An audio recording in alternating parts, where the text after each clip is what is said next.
নমস্কার, আমি নূপুর। আজকে আমার ভিডিও কামরাঙ্গা গাছ।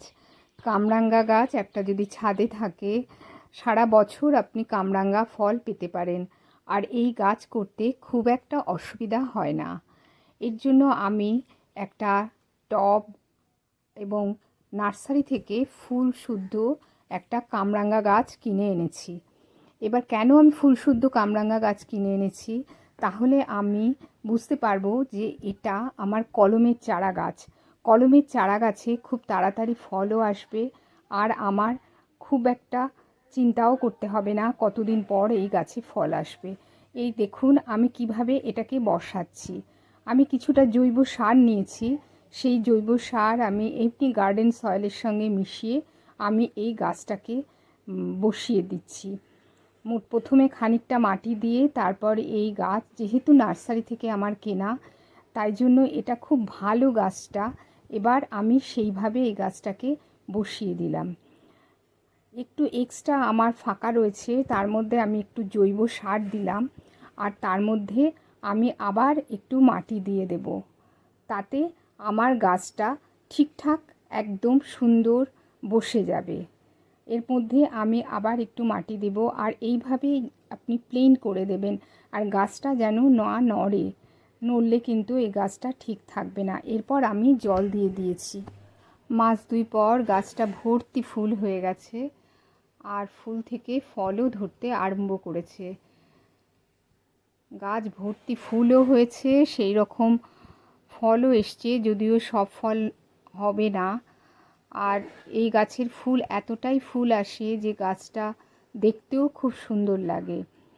চেষ্টা করবেন টক মিষ্টি কামরাঙ্গা নিতে, কারণ বেশি টক হলে একটা অস্বস্তি হয়।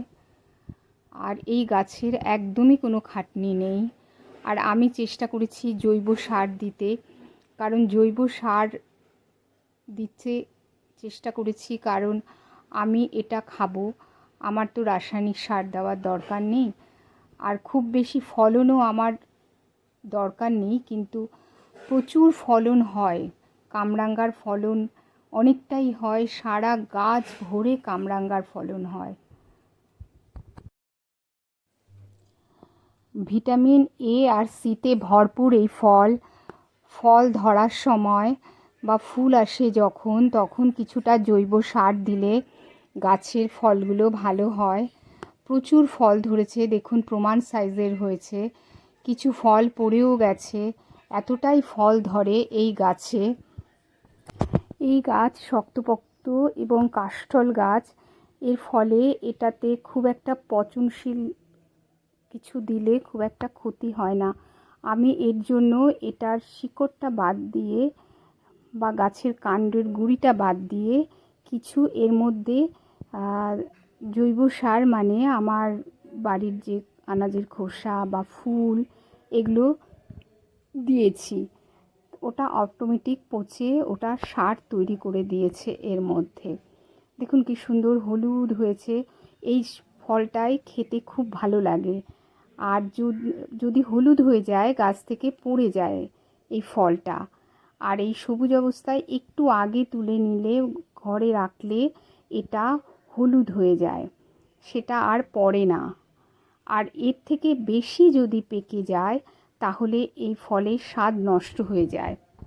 ভিডিও দেখার জন্য ধন্যবাদ।